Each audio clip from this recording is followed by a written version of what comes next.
Hello everybody, Cooking Fresh with Roxanne. The muchly anticipated dish I'm going to do today. This is called Walnut Raisin or Walnut Raisin Cranberry loaf. I have modified the recipe several times. It actually started as a date loaf. I modified that to cranberry raspberry. Why? Cranberry and raisins. Why? Because that's what I had. That's how you work it with these recipes. Now what I've done today is I've modified it a bit. And this right here, you can't see it very well. Oop, spilled it on the countertop. But that is our bowl that is softening up roughly 2/3 of a cup of cranberries dried and 2/3 of a cup of raisins dried. And what they're doing is they're expanding. Now I'm going to go through the recipe, what I've done so far.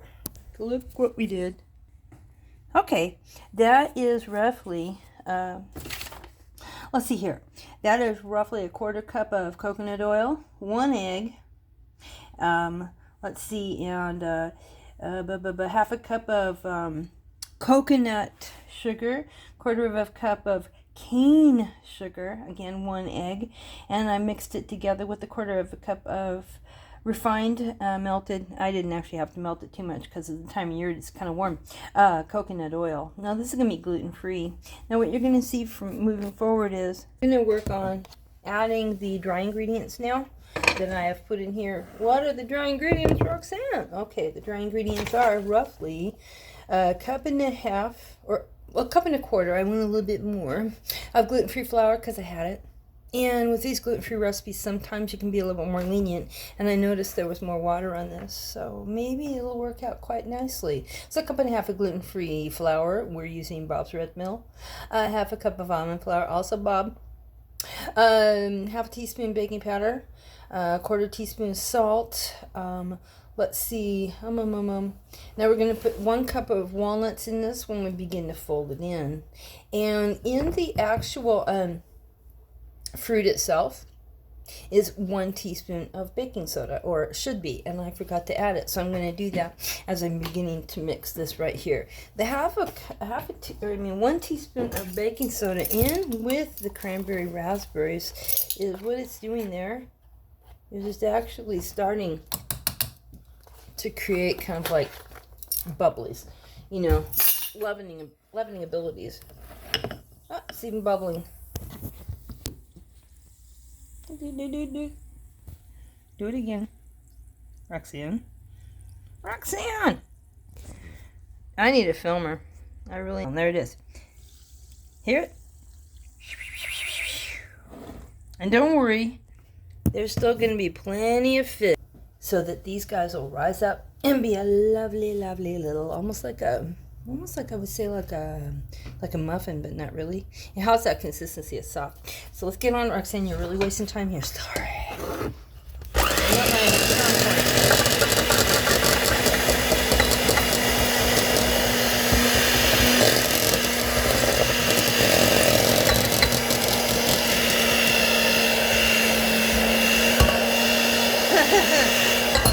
All right, good. Hang on just a second. Come on, flour. You want to be the holdout, don't you? I want to get all the ingredients in here. I don't want to have anything wasted. Things are getting so expensive. Gluten-free flour, you probably are well aware, is a bit more expensive than the standard gluten flour. So use every drop of it, folks. And it's already starting to get a little bit, you know, difficult.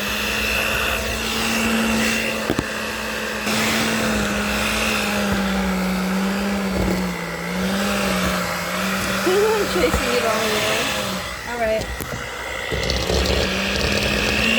That's not working. This is. I gotta get on this, guys. Sorry. Turn up the speed a little bit.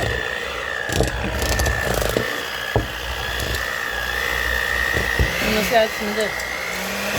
Oh, that loosens it right up. That's just how I'm gonna do it. And you can't stop me. Okay, that's making nice consistency. I can work with that.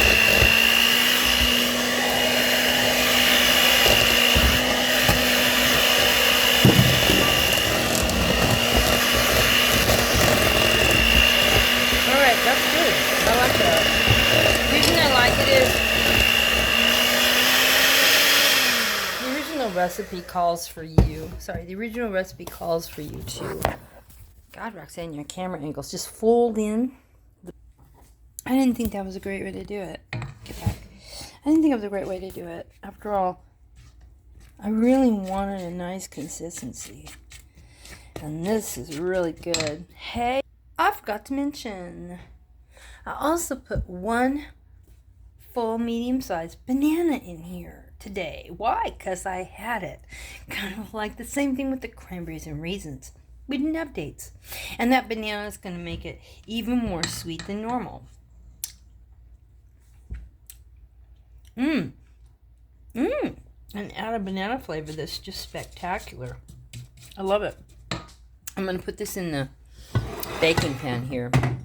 And it's going to cook roughly, they say about a half an hour. But typically with a gluten-free recipe, I check it at half an hour. And it may need a little bit more time. In which case, a few more minutes time. I'm going to be using a wooden toothpick to check it. But come back and take a look at the finished product. I'll be posting that on Facebook. And I'm probably going to post as a thumbnail to the YouTube channel. Real quick, I want to thank you so much for joining. I don't really have any hacks today, other than what I would say is that, well, when I was putting oil on the pan, it's not. I am very frugal.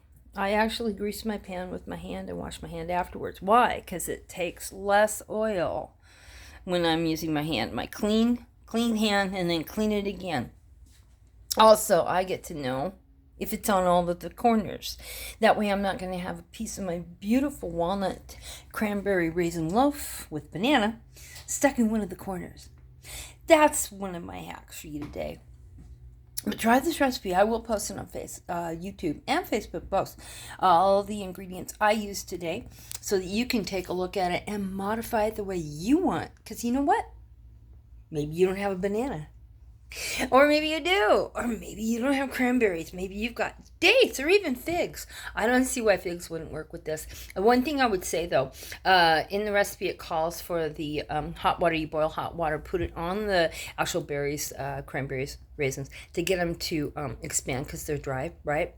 With figs being a little bit denser, I would probably wait at least 15 minutes for them to really absorb that moisture before I would begin putting them in with the flour, only because they're a little denser.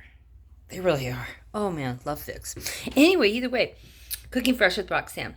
And again, make it up as you go along. As long as it works, great. And if it doesn't, don't worry. In 4 hours, you get to try it again or the very next day. Cooking fresh with Roxanne. God bless and have a wonderful day.